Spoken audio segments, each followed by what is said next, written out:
जरा सोचिए, आप एक पिंजरे में हैं, अभी इसी पल। चारों तरफ सलाखें हैं, लेकिन वो दिखती नहीं, क्योंकि वो लोहे की नहीं बनी, वो बनी है डर से। आज हम उसी अदृश्य शक्ति को बेनकाब करने वाले हैं जो हमारी जिंदगियों को कंट्रोल करती है। कभी ऐसा लगा है कि जिंदगी ना जैसे किसी और की लिखी स्क्रिप्ट पर चल रही हो? सुबह उठना, भागना, काम करना और फिर वही डर कि कल क्या होगा। तो सवाल यह है कि जो डर हमें रोक रहे हैं, क्या वो वाकई हमारे अपने हैं? ये बात शायद सुनने में थोड़ी कड़वी लगे, लेकिन हमारे 99% डर, वो खौफ जो हमें आगे बढ़ने से रोकता है, वो हमारा है ही नहीं। वो एक विरासत में मिला हुआ दर्द है। जब एक पीढ़ी का दर्द अगली पीढ़ी को मिलता है तो मनोविज्ञान में उसे इंटरजेनरेशनल ट्रॉमा यानी पीढ़ीगत आघात कहते हैं। तो चलिए कहानी के पहले अध्याय में चलते हैं। अदृश्य पिंजरा, एक ऐसा पिंजरा जो लोहे से नहीं बल्कि पीढ़ी दर पीढ़ी मिले डर और खामोशी से बना है। अब बात करते हैं उस प्रयोग की जिसने ये साबित कर दिया कि हम इंसान असल में परंपरा और डर के कैसे गुलाम हैं। पर रुकिए, ये कोई साइंस क्लास नहीं होने वाली, ये तो हमारी अपनी जिंदगी की एक हॉरर स्टोरी है। तो कल्पना कीजिए, एक बड़ा सा पिंजरा है, उसके अंदर 5 बंदरों को रखा गया है। बीचों बीच एक सीढ़ी है और ठीक ऊपर लटक रहे हैं ताजे सुनहरे केले। अब जाहिर है एक बंदर हिम्मत करता है, उसकी नजर केलों पर टिक जाती है और वो सीढ़ी चढ़ना शुरू कर देता है।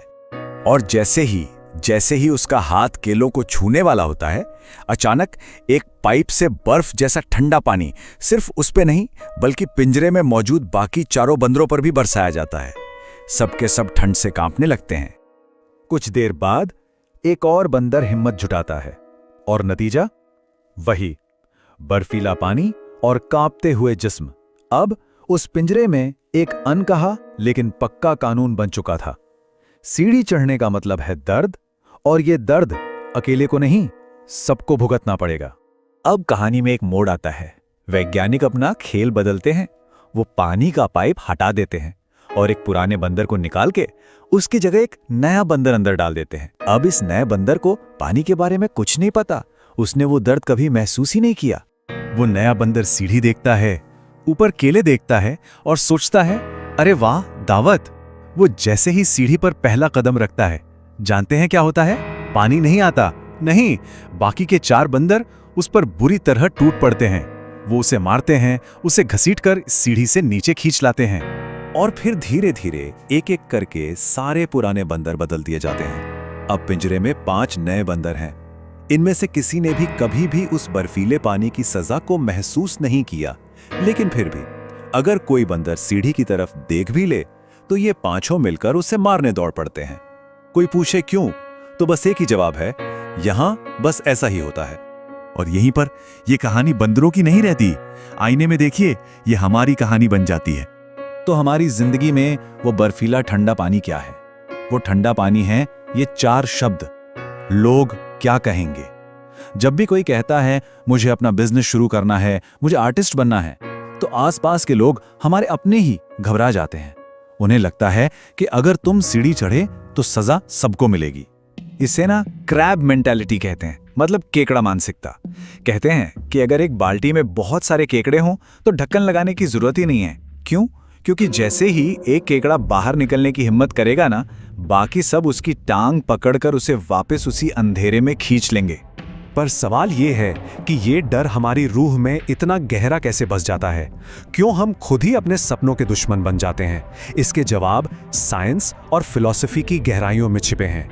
मनोवैज्ञानिक मार्टिन सेलिगमैन ने इस एहसास को एक नाम दिया था, लर्न्ड हेल्पलेसनेस, यानी सीखी हुई लाचारी। जब किसी को बार बार ये महसूस कराया जाता है कि उसकी कोशिशों का कोई नतीजा नहीं निकलने वाला, तो एक दिन वो कोशिश करना ही छोड़ देता है। बचपन से सुने गए वो ताने, तुमसे नहीं होगा, अपनी औकात में रहो, ये धीरे धीरे जहर बनकर हमारे जहन में उतर जाते हैं और हमें यकीन दिला देते हैं कि सीढ़ी चढ़ना नामुमकिन है। और ये बात सिर्फ हमारे दिमाग तक नहीं, ये हमारे खून में उतर चुकी है। साइंस की एक ब्रांच है एपिजेनेटिक्स। आसान भाषा में इसका मतलब है कि हमारे तजुर्बे, हमारा दर्द, हमारी जीन्स को बदल सकता है और ये बदलाव हमारी आने वाली पीढ़ियों को विरासत में मिल सकते हैं। एमोरी यूनिवर्सिटी में चूहों पर एक प्रयोग हुआ। उन्हें एक खास गन सुंगाकर बिजली का झटका दिया गया। वो उस गन से डरने लगे, पर सबसे डरावनी बात ये थी कि उनके बच्चों और फिर उनके भी बच्चों ने बिना कभी बिजली का झटका खाए सिर्फ उस गंध से ही कांपना शुरू कर दिया।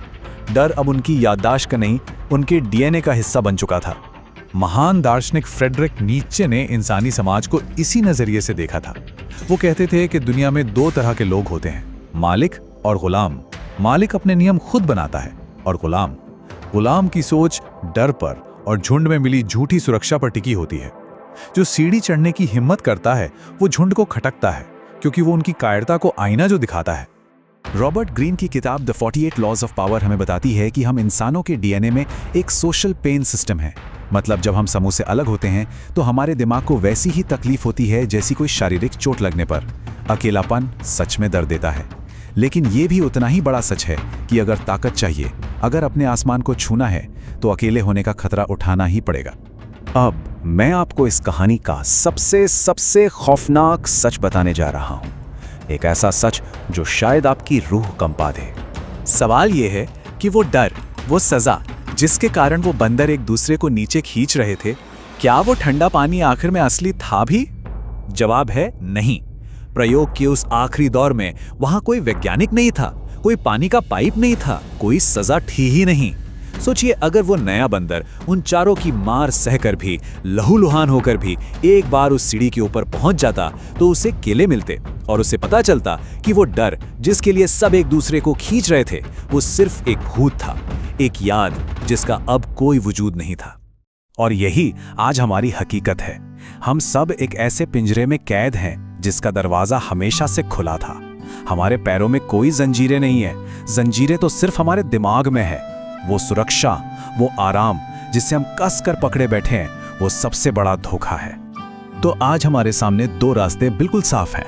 पहला रास्ता गुलाम बने रहने का, वापस उसी भीड़ में लौट जाइए और जब कोई और ऊपर चढ़ने की कोशिश करे तो उसकी टांग खींचकर उसे भी नीचे ले आइए। एक सुरक्षित जिंदगी जिए जो असल में मौत से भी बदतर है। या फिर दूसरा रास्ता चुनिए, हिम्मत करने का। तैयार हो जाइए कि लोग आपको पागल कहेंगे, तैयार हो जाइए अकेले रह जाने के लिए, चूट खाने के लिए, लेकिन उस सीढ़ी पर चढ़िए। क्योंकि जब आप उस सीढ़ी के सबसे ऊपर पहुंचेंगे, जब ताज़ी हवा को महसूस करेंगे और अपनी जीत का स्वाद चखेंगे, तब एक सच बिजली की तरह कौंधेगा कि वो डर असली नहीं था, वो भीड़ गलत थी। आसमान हमेशा से खुला था। पिंजरे को तोड़ना नहीं है, सिर्फ अपनी आंखें खोलकर ये देखना है कि पिंजरा कभी था ही नहीं।